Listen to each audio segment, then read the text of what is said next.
up with the amazing travel expert, Sarah Murdoch. My friend Sarah does all kinds of things about packing tips and travel itineraries throughout Italy and other places in the world. But we thought it would be fun so that we could share our expertise and knowledge with our respective listeners and readers. So that's what we're going to be doing. So look out for that. And I just thought as a starter to that kind of a thing, it'd be a good idea to get you all like warmed up to the idea of Sardinia. Just talk about the history, which is so incredible, and some of the food. I've done at least 5 podcast episodes about Sardinia in my near 200 episodes, from interviews with cookbook author twice, Letitia Clark, who's based in Sardinia, and then other travel experts, James Martin. We've done a few. He spent a lot of time in that area, digging into Alghero and talking about surfing, because the island and the seas around Sardinia are really quite spectacular. But I want to get back to it because a lot of people are focused on Sardinia, and it's a great travel location. So let's get going. So let's just unravel a little bit of the rich tapestry and history of the island. So Sardinia is nestled in the heart of the Mediterranean, and it's steeped in antiquity and imbued with this rich cultural heritage that spans millennia. From its earliest traces of human habitation to its modern-day status as an autonomous region of Italy, its history is a captivating tale of its resilience and conquest and transformation. So let's start at the beginning, the ancient origins and the traces of prehistoric footprints. The history begins eons ago with the evidence of human presence dating back literally millions of years. Archaeological excavations have unearthed artifacts ranging from the hominid remains to Upper Paleolithic tools, revealing the island's role as a cradle of civilization since ancient times. Sites like Monte Arci stand as a testament to the island's significance as a hub for sourcing and crafting obsidian tools, which shaped the course of early human development in that region. The neuralgic civilization cannot be overlooked. It's perhaps in many ways the most iconic symbol of Sardinian's ancient past, these enigmatic nurages, and there are over 8,000 stone structures scattered across the landscape of the island. And these imposing edifices were built during the nuragic period between 1800 and 1200 BC, from the towering Baromini complex to the awe-inspiring Giant's Grave.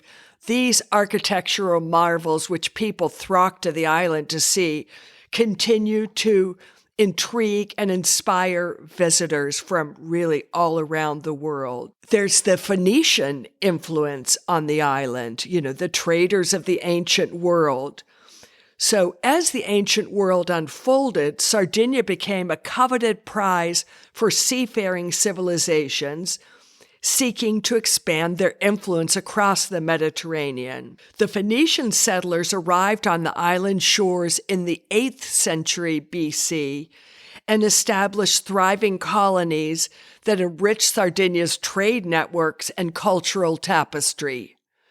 The legacy of these early interactions endures in the archaeological remnants of Phoenician settlements like Tharos and Olbia. The Middle Ages ushered in a tumultuous period of conquests and conflicts that shaped the course of Sardinia's history for centuries thereafter. From the Byzantine Empire to the Saracen raids, the island bore witness to a kaleidoscope of cultures and civilizations vying for dominance on the island.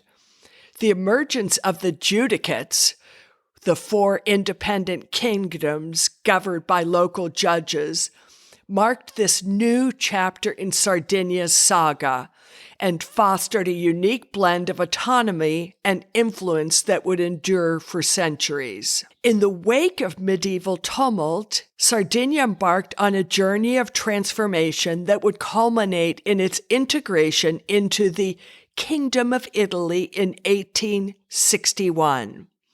Industrialization, modernization, and the rise of tourism brought newfound prosperity to the island, but it also posed challenges to its delicate ecosystem and cultural heritage. World War II brought even more upheaval as Sardinia became a strategic battleground for Axis and Allied forces alike. Despite all these trials and tribulations of its storied past, Sardinia remains a beacon of resilience and hope in the modern world. Its status as an autonomous region within Italy has paved the way for its economic growth, infrastructure development, and cultural preservation. All of these things that we've just talked about have contributed to the rich cultural heritage and the wine heritage of the island as well. But one thing that we should talk about that I alluded to just a bit ago is Sardinian longevity. And this is all attributed to the unique diet and lifestyle of Sardinians. Sardinia stands as one of the world's 5 blue zones where an extraordinary number of people reach the age of 100 years old and beyond. Diet is believed to be a crucial factor that contributes to the longevity of these vibrant senior citizens. So the traditional Sardinian diet revolves around locally sourced ingredients, and obviously, freshness and quality are key. Meat is consumed sparingly. I discussed this in a recent podcast episode about horse meat, that is one of the meats that's consumed a lot on the island of Sardinia. Emphasis is more so on vegetables and greens, salads, and bean soups, which take center stage. And often these soups feature fennel, fava beans, chickpeas, tomatoes. Dairy products from goats and especially sheep are prized for their anti-inflammatory properties and cholesterol-lowering effects. And then let's not forget the island's signature flatbread that's known as Carta della Musica. It's this paper-thin, wonderful bread. It's made from high-protein, low-gluten whole grain, and it offers a nutritious alternative to conventional bread. And then I mentioned the wines too. Sardinian wine is wonderful, and the red wine, particularly from the mountaintop regions, boasts high levels of antioxidants that are linked to the various health benefits, such as reducing the risk of diabetes and heart disease. They love to forage, the Sardinians, and for wild asparagus, greens, berries, and mushrooms.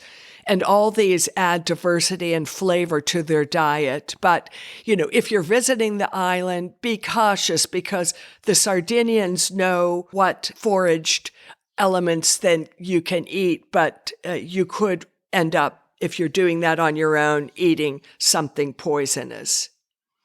And then, of course, lifestyle is very important because Sardinians engage in regular daily physical activity, and that could include tending livestock, cooking, gardening, and this foraging that I mentioned.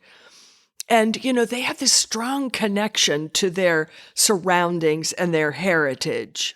The unique demographic composition of Sardinians, where centenarian men are just as prevalent as the women, it underscores the island's exceptional longevity. Sardinian shepherds rely on goat's milk and sheep's cheese as dietary staples, complemented by the modern consumption of carbohydrates and abundant plant-based foods like these, fennel, legumes,